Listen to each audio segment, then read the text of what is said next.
Hi, you guys. I am sorry I'm a couple minutes late getting on here. I had to get a drink. I'm so thirsty.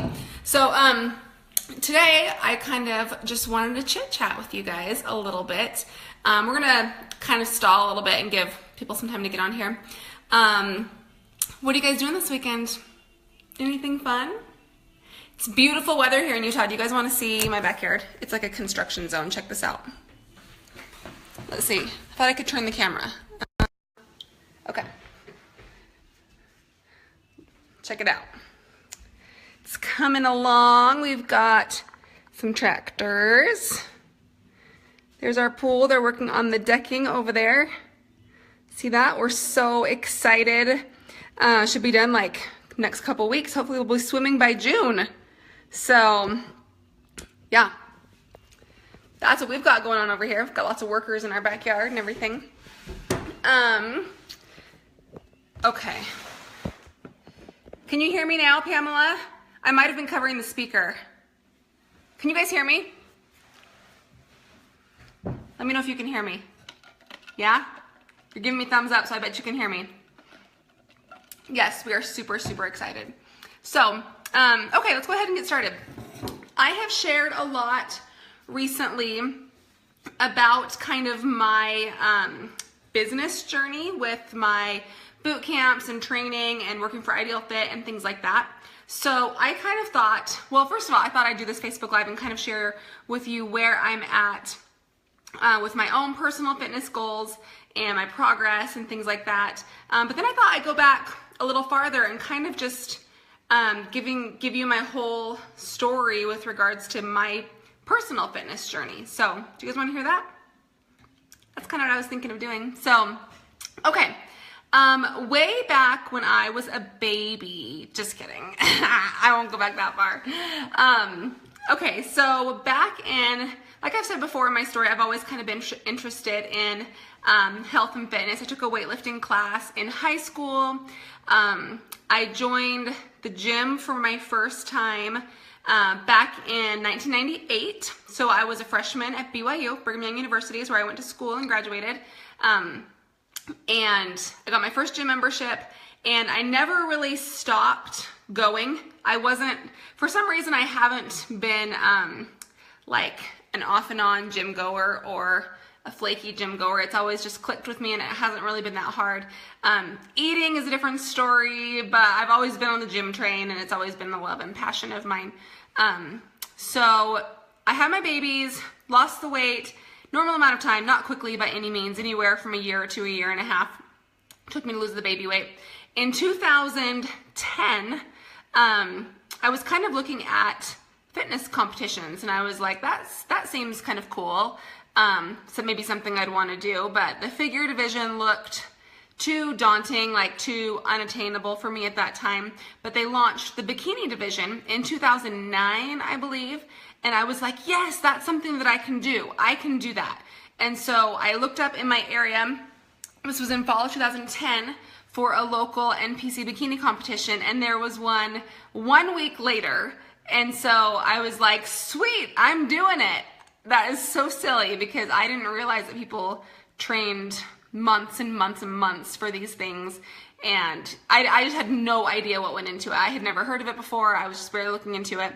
So I literally showed up on the show day with an off-the-rack bikini and heels, barely even a spray tan, and it was the most like embarrassing thing of my whole life, basically. But I learned a lot, and I decided, I was like, this was super, super humiliating, but I want to do it again, but I want to do it right this time. So that was in October 2010. I decided to hire a coach, and this is one thing you'll see as the theme kind of through my story is I always have a coach. Even though I coach people, and I was at this time, it's such a huge relief to have someone else looking out for me so that I don't have to make the decisions for myself. I can make the decisions for other people, but you know how we are emotional women, and making decisions about ourselves is a little bit more difficult. So I've always had a coach that I rely on to kind of get me to whatever my goal is, just like I get other people there. So it's not because I don't know what I'm doing, it's because I want someone else to help lead my journey so that I don't have to worry about it and I can trust in someone else. So I hired a coach in 2011, and it was just a cookie cutter type of program. It was not a good experience. It was like tuna fish for breakfast and asparagus all day and just yucky things. And I just I really like tuna fish and asparagus, but at the time I was like, ew, this is gross. That was also my first time ever sticking to a meal plan. And I was like, this is not for me. No way. So I did one show with this coach, and he was in the Midwest. Not a big name really, I don't think, but I'm not going to name him anyway. And it was interesting. I did better, and I felt really good about where I was at, and I placed like top 5 in all my shows. Bikini shows at this time were not as big of a deal or as popular as they are now. So the classes were quite a bit smaller. I think I placed top 5 out of like 10 or something. So let's see. I didn't continue with that guy, but I hired a different coach. This was getting me ready for, let's see. In 2011, I did, how many? I did 4 bikini shows. So I did 5 bikini shows in the course of 1 year, which was crazy. And it's like typical newbie competitor syndrome where you think that you don't ever need a break and you can just go and diet forever and ever and ever, and you don't realize that you're not gonna see any improvements. So that was one mistake. Mistake number 1 was just doing show after show after show. So I hired a coach in 2011. Again, not naming any names. It was a good experience though, and it was the first time I'd ever stuck to a meal plan and actually really, really loved it, because it was all foods that I like. It was foods that made sense. It wasn't like eating canned tuna at 5 a.m. because that's just gross. Nobody wants to do that, right? So I loved it, and I was told exactly what to do. I didn't have to think about it. I just went into autopilot and did what I was supposed to do. And I did do one national bikini show in 2005, which I did not place in, and it was silly. And at the time I was like, I'm done. It was my last out of the 5 shows. Actually, it was 5 shows within like 9 months, so not even a year. So crazy. Would never recommend that to anybody. I was like, I'm not competing anymore. This is it. I'm done. This was too hard. It was kind of created, I don't want to call it a binge eating thing, but a big like diet cheat weekend. So I wouldn't say I had binge eating disorder where I was like going to all the drive-thrus and eating all the Big Macs and like hashtag all the Oreos. But I was like dieting on low calories Monday through Friday at 4, and then Friday at 4 to like Sunday night was kind of a free-for-all. So I think a lot of us have been there, right? Give me thumbs up if you've kind of been there in some time of your life. I feel like we all have. P.S. It's getting a little warm in here because I shut all the windows because there's landscaper music going outside. So, oh, Carolyn, you're there now. I'm sorry. You can get out of it. Anyway, I'll go into that a little bit. So, in 2011, let's see, I hired another coach with, I hired a coach. He actually took away all my carbs and fats, and my program was straight protein. And that just made my binging on the weekends even worse. I would stick to my plan for 3 days, and then I would eat my face off for 2 days. Stick to my plan for 3 days, eat whatever I wanted for a day or two, and I just kept gaining weight. And I didn't understand why, because I was like, well, I'm good most of the time. I don't even eat carbs most of the time. This was back in 2011. And I finally realized that this was obviously not working. I had to have more of a moderate approach. I had to eat carbs, eat fats, eat protein, eat all the macros, and just be more moderate about it so that I could sustain it for 7 days and just have 1 cheat meal on the weekend, or even 2 cheat meals a week, or whatever it is that you work in. Jacqueline, that is a great question. She's asking, how did I pick a coach? I'm going to talk about that at the end. So if I forget, then remind me, please. So let's see. I didn't use a coach for a few months. Like I said, I really like using coaches. I just love it. I love knowing that someone has my back and that I can trust them. So I hired the coach that changed my life in 2012, and he was amazing. I don't coach Hop. I worked with him for 3 years, and he reverse dieted me. We got up to like 2,400 calories, 300 grams of carbs, and no, I did not get leaner through that process. I feel like so much on social media is like, oh, you reverse diet and increase your food and you just keep getting leaner and leaner. No, that didn't happen. The goal was for me to stop binging. Okay, that was the goal. So I did maintain my weight within about 5 pounds. So I gained a little bit, but I achieved my goal, and I'm happy to say that I have not binged. I have not binged since. Okay, so the key to stop binging is 1, using a coach so you know you're accountable to somebody, and 2, making sure you're eating enough food. Okay, so when I was working with him, he was like, you know, you should really consider competing in figure. And I was like, no, I'm done with that. But the more I kind of was interested, and I decided, you know, I want a new challenge. I want to work for something. So I decided I would try that. So in June, let's see, my first figure show was in 2013, in June of 2013. Okay. So I prepped for that I was working with my coach for a year before I competed. I placed, I think, 4th or something. So that was in June 2013. In 2014, I went out of the state of Utah. I competed in LA, and I won the overall at that show. And that was in January of 2014. Then I went to Team U in New York or New Jersey in July of 2014. And I placed 14th, which I was so happy with. My goal was just to crack the top 15. If you didn't know, they only place the top 15 at national shows. There's usually like 30, 40, I don't know, something like that, competitors. And so if you don't place top 15, you don't really know where you stood. So my goal was just to kind of know where I stood. So placing top 14 or placing 14th was so awesome. I was so happy with that. Then let's see. So then the goal was to take a whole year off and to try and improve on my weak points and compete at that same show again the next year. So that was in 2015. So after all my shows, I reverse dieted. I was very careful. I didn't really ever rebound. I mean, I put back on 10 to 12 pounds or so, but not like a traditional, you know, binge your face off, gain 20 or 30 or 40 pound rebound. I didn't do that.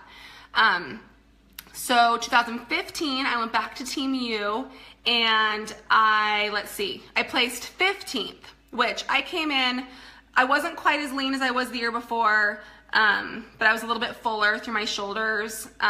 So I was happy with how I looked for sure, but I was hoping to come back a year later and do better. But what happened in that year was that all the figure girls kept growing and I didn't.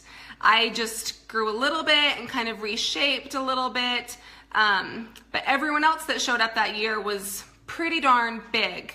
And so I was seeing that the figure girls were just getting bigger and bigger, and I was like, I don't know if I even really want to look like that, but I'm just gonna keep trying to be my best. You know, just who cares what the judges think? I'm just gonna bring my best each time, and that's what I'm gonna do.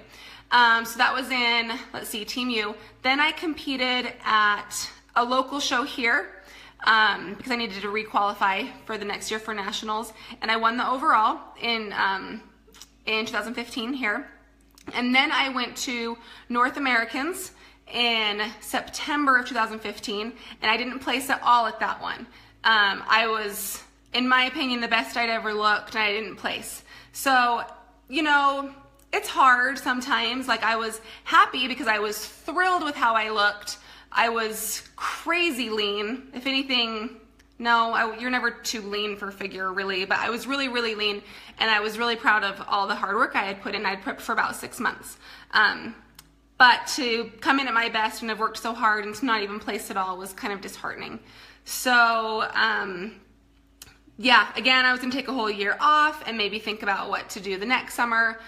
I did end up switching coaches, long story, and I loved my next coach as well. She was amazing, and she really helped me through 2016, which a lot of you guys may have been following me through all that with my hormonal stuff. So here's kind of the quick story of what happened there. So I reverse dieted. I switched coaches right after North Americans, about a month or 6 weeks or so after that. And my new coach reverse dieted me. We were very, very careful. I did really good through the holidays. I put on like, I don't know, something totally normal, 5 to 8 pounds or something over my stage weight. I did awesome, and I was really proud of myself. January was still good. February was kind of getting a little funny. I was gaining some weight, and I was like, I don't understand why. We were starting to get to the point where we were looking at starting preps for the next year.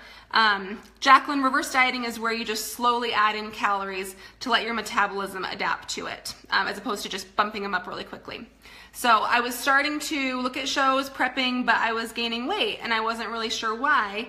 My macros weren't crazy high, but they were kind of at a maintenance level. So I was choosing shows and starting to prep, and I wasn't dropping anything. And I was starting to feel really tired, and I just was feeling really down, and really, really frustrated. And I was like, why is my body not responding? It's always responded in the past. I don't understand what's going on. And so my coach at the time was amazing, and she was super supportive. I was obviously going through major emotional ups and downs because of my hormones, and she encouraged me to work with a doctor and get tested. And so I did that, and my thyroid was crazy low, like totally in the pot, and some other hormones were messed up. So in April of last year, I started on some bioidentical hormone replacement, and I started just kind of adding that in. I still wasn't dropping weight, and I was slowly gaining, so I pulled out of the first show that I was planning to do. My coach was really good about not pushing my body beyond what was healthy for me. She could tell that going any lower in calories or going any harder wouldn't be good for me. So we pulled out of that show, continued on. I was starting to see some change. My weight was not changing at all, despite like moderate dieting, not hard dieting. And so let's see, this was months of like messing with blood work and or not messing with blood work, like checking blood work and messing with amounts with my doctor. I didn't do that on my own. So finally we were at the point where my coach was like, you can do North Americans if you want to. She goes, I want to know that you're doing it for fun, and I don't want you to come out if you don't place well, like really disappointed, because I knew I was not at my best by any means, not at all.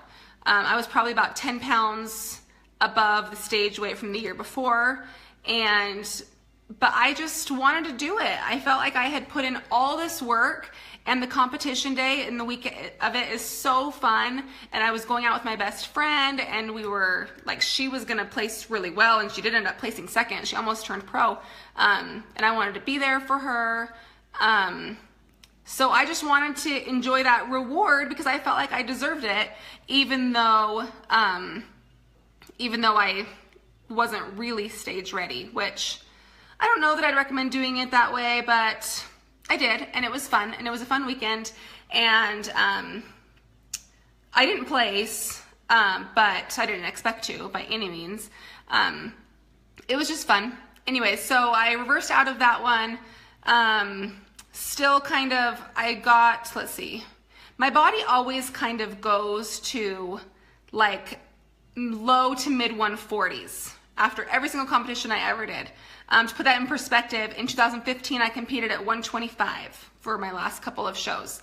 I competed last year at I'm 36 years old. I competed last year at 132-ish, so that kind of puts it, and I'm 5'7", I'm 5'6" and a half, because I know you're wondering. So anyways, my weight as of like this early of this year was kind of in that low to mid 140s, and I had been reverse dieting and I was kind of maintaining. And then I found out about FitCon and the trip to the UK. And so I was like, okay, I think my body's ready to go into another diet phase. I think I can do this. So at that time, I actually switched coaches again to Christy Tauti. You guys have seen me post about her. She's amazing, and she was local. So I love my old coach so much. It was Whitney Jones, the fitness pro. She's amazing. Christy, I just really liked that she was here local, that I could talk to her and she could check my body fat and things like that. And I'm doing a class of hers. You guys have seen me post about it. So I love working with her. So I switched to her, and we just adjusted my macros, and I've been seeing like awesome results, and I'm feeling so good. I've dropped, let's see, when did I start? I started right after I went to Disneyland. You guys remember when I went to Disneyland in February? I came home and we adjusted my macros more for a fat loss goal. And so it's been, I think, like 8 weeks or so, but I had my trip to New York in there, and then I had my trip to the UK, of course. And I've dropped about, let's see, like 6 or 7 pounds or so. And I was 20% body fat the first time that Christy measured me. She measures me on calipers, so it does read a little bit differently than like a DEXA body or an in-body scan. Everything is going to read differently. The important thing is that you choose the method that you're going to track and just stick to one method and not jump back and forth. Just like you shouldn't use different scales, for example, because they all weigh a little bit differently. If you're going to track body fat, choose one method and just stick to it and just watch it for consistency. So she tracked me at 20% back in February, and now I'm at 15%. The goal is to, well, let me back up. So first my goal was, the first phase of my program was going from wherever I was then to a lean level. Okay, so 15 was kind of my goal before I went to the UK. And so I didn't know if I would hit it. It was going to be kind of fast, 5% in. I can't remember how many weeks it was. I think like 6 weeks or something. It was pretty fast. So we were a little bit aggressive with my macros. So at that time, my macros were, it was about 1,550 calories. And my fats were, let's see, we've adjusted it since then. My fats were about 45 grams. Carbs were like 115 grams. And protein was at like 165, I think. So that should be about 1,550 calories.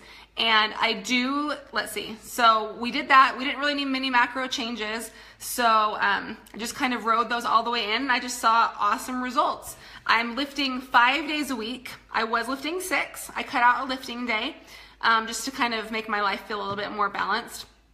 And my cardio was at, let's see, 40 minutes a day, with 2 of those days at Christy's boot camp class, which is about an hour, including like your warm-up and cool down. So that's what I was doing that got me from 20 to 15% ready for the UK. And I went to the UK and FitCon feeling amazing. And what was my cardio? So Angie, I just answered that. You might have asked it before. I think it might have popped up after I answered that. So I went to the UK feeling so good. I stuck to my meal plan those first couple days I was there because I had a shoot in the event in the beginning. And the rest of the week, I just ate mindfully. I tried to get enough protein in. I tried to choose healthy things, but I was not. I definitely had some treats when I felt like they were worth it. So I got home, and I actually, surprisingly, because this never happens to me, I weighed the exact same thing as I weighed when I left.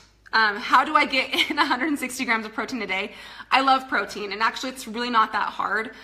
If you're doing any of my challenges, you're getting close to that anyway, or about there. So the key is, thanks Christy, she says I'm the most compliant client.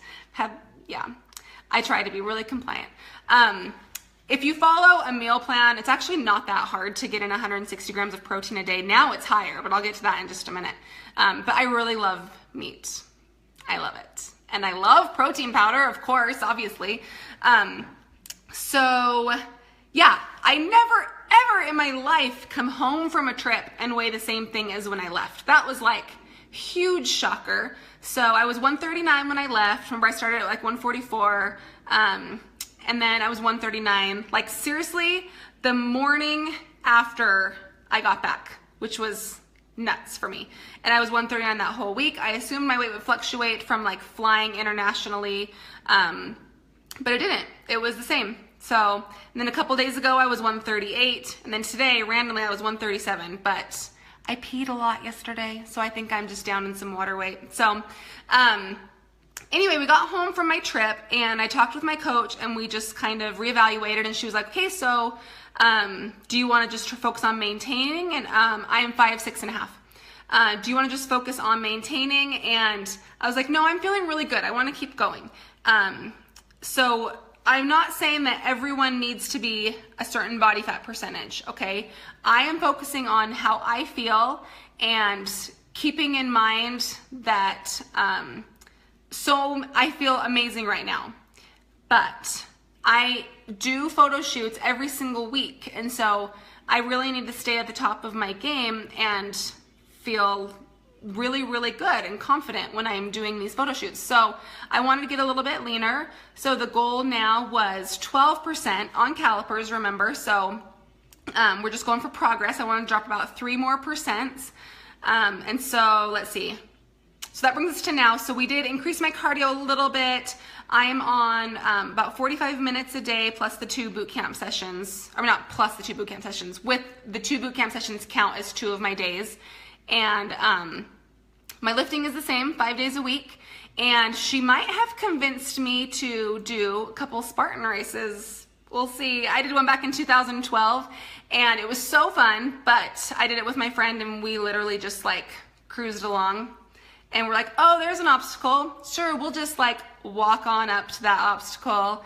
And then we were like, oh, that was fun. Let's just jog over here to this one. So we were totally chill about it. And so I think I might try it again this year. But anyway, so that's kind of where I'm at right now. Still the goal is about dropping about 3 more % body fat. Today I was at 15.1. So I hope to keep you guys updated every Friday with kind of how my week was. If you guys want to know, I'll just kind of keep you updated and just kind of, yeah. So anyway, that's kind of where I'm at now. Let me go through these questions. I'm meeting my friend for lunch in a couple minutes. So let's see. Okay, Tara says, does too much cardio kill your weightlifting building results? Yes. I'm not focusing on building right now. I am plenty happy with the muscle that I have. So yes, if you're focusing on building muscle, then you will want to pay attention to not get too much cardio. Let's see. Oh, someone asked, how do you find a good coach? And that is a great question. That's actually, yeah. So that, honestly, talk to people, ask people that you know, ask your friends. If you hear about someone that's local that you like, talk to a lot of different coaches and just kind of get a feel for them and see what you feel like is a good fix. Everyone is different. People click with different people for whatever reason, and people click with different people at different times of their life, for sure. I do coach clients. My coach has openings. My old coach is amazing. So there are so many people that can help you. And I love, like I said in the beginning, I love, love, love working with a coach because I just like to not have to think about my own programming and my own macros. I just like to have someone else do the work for me, and I just follow the plan and stick to it, and I control what I can control. I can't control how my body reacts to the program. All I can control is my compliance to the program, right? So I put in my work, do what I can do, and then I let my coach handle the rest. It's pretty awesome. Are coaches the same as personal trainers? Yes, they are. I just kind of use the word coach. Personal trainers, usually a coach does nutrition as well, but not always. Okay, what are the macros that I follow right now? I'm gonna answer this one and then I've gotta run. So my carbs, we increased my carbs when I got back. We wanted to increase my calories a little bit, so now I'm at about 1,700 calories. Carbs are at about 125 to 130. Protein's actually at 185. I love protein. And then my fats are at 43 to 45. So that's where I'm at now. I'm gonna check in with you guys again next week, okay, every Friday. And you guys can ask me more questions then as well. Melissa, I am in Utah, but I do a lot of online coaching. My coach, Christy, is also in Utah, and she does online coaching as well. So I can give you her info or mine if you're interested. But yeah, so I just wanted to share that with you guys. I hope you all have a wonderful weekend, and I will see you later.